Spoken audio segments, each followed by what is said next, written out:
ये कहानी है उन दो पेंटिंग्स की जो कब से दीवारों पे लगी है और ये सोच रही है कि आज न कल हमें कहीं ना कहीं नए पेंटिंग से मुलाकात होगी। तो चलो देखते हैं इनकी एक ख्वाहिश पूरी होती है या नहीं। आज तुझे बने कितने साल हो गए? शायद 40 साल। क्या बात कर रहा है? ओह, वैसे मुझे भी तो उतने ही साल हुए। कितने चीजें बदली ना इतने सालों में। हाँ ना, अलग अलग घर, अलग दीवारें और कई नए सारे लोग। अरे चुप चुप, कोई तो आ रहा है। काय मात्या, कशी आहेस? बरी आहे. घरची कामासाठी आले इकडे आणि आता चालू आहे हळूहळू. लेकिन कोई नई पेंटिंग नहीं आई हमारे साथ। या पेंटिंग मधून आवाज आला का? म्हणजे काय माहिती, भास झाला असेल. पण या पेंटिंग किती वर्ष झाली असतील साधारण बनून?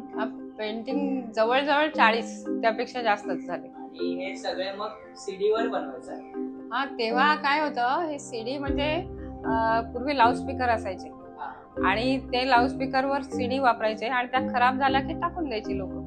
आणि त्या सीड्या आम्ही आणल्या होत्या आणि मग असं डोक्यात सुचलं की ह्याच्यावर जर आपण चित्र काढली तर खूप टाइम वर्ष टिकतील ती. देख देख, हमारे बारे में ही बात कर रहे हैं लोग. आणि दुसरी आमच्याकडे त्यावेळेला साधनं फारशी नव्हती. आता तुमच्याकडे पुष्कळ गोष्टी आहेत. हा, म्हणजे तेव्हा तर गुगल पण नव्हतं. म्हणजे आयडियाज कुठून यायच्या या सगळ्या?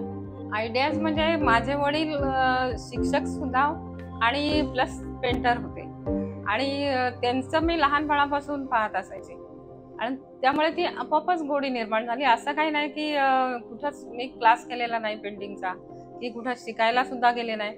पण ते जन्मजातच मी आणि माझे तिन्ही भाऊ आमच्याकडे ते पेंटिंग आपोआपच आलं. वडिलांकडून आलं. वडील जिथं जिथं कामाला जायचे पेंटिंगच्या, तिथं तिथं मी त्यांच्या सोबत जायचे. आणि नंतर पुढे पुढे तर आम्ही असं करायला लागलो की वडिलांचं चित्र सेपरेट असायचं, माझं चित्र सेपरेट असायचं आणि अशी आम्ही दोघंही करायचो आणि खूप मोठी मोठी भिंतीच्या आकार एवढी सुद्धा चित्र आम्ही काढलेली आहेत. वाव. नाहीतर आज तर म्हणजे गुगल आणि पिंटरेस्टवर एवढे रेफरन्सेस शोधतो पण धड एकही पेंटिंग बनत नाही आणि राहूनच जातो मग. आणि कशा बनवायचीस या तू सगळ्या पेंटिंग्स? काय प्रोसेस असायची? तेव्हा आम्ही जर मोठं पेंटिंग असेल तर पेपरवर पहिला स्केल करायचो आणि मग त्या स्केलवर चित्र काढून घेणार.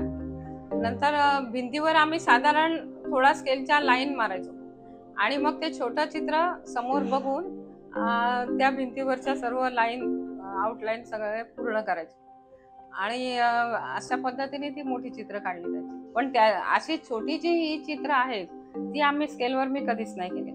ती फक्त समोर एखादं लहान चित्र असायचा बघून आणि ते बघून बघून मी जसं मला साईज पाहिजे त्या पद्धतीने फक्त बघून आम्ही चित्र काढायचो. ते मग तू हे पेंटिंग सेल का नाही केल्यास? म्हणजे किती मस्त आहेत पेंटिंग्स या, आज पण कोणी विकत नाही.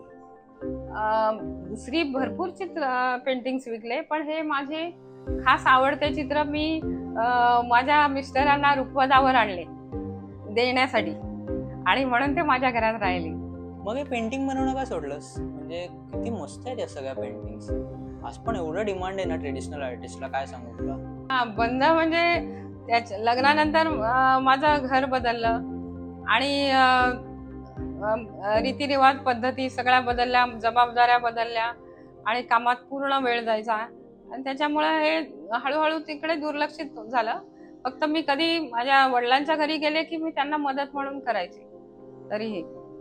पण इकडे आल्यानंतर मग ते हळूहळू कमी होत गेलं आणि दुसरी कामं वाढत गेली आणि ते जसं काय विसरच पडला. मग जर तुला या पेंटिंग्स परत बनवायला मिळाल्या तर तू परत बनवशील?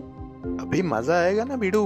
अगर ये सच हुआ तो हमें और नए पेंटिंग से मिलने मिलेगा. हो, माझी खूप इच्छा आहे की आता जशी मी सुरुवात पेंटिंगनी केली तसं माझा शेवट पण पेंटिंगने व्हावा असं माझी इच्छा आहे की मी आताच्या यात पण पेंटिंग करावं. आणि माझा मुलगा पण कधीपासून म्हणतोय की मम्मी एवढे वर्ष केलंच पण तो त्यांनी पाहिलं नाही प्रत्यक्षात म्हणजे करताना आणि तो म्हणतो आता तू कर आणि आता माझ्याजवळ वेळ पण आहे तसा तर मी करणार आहे ते.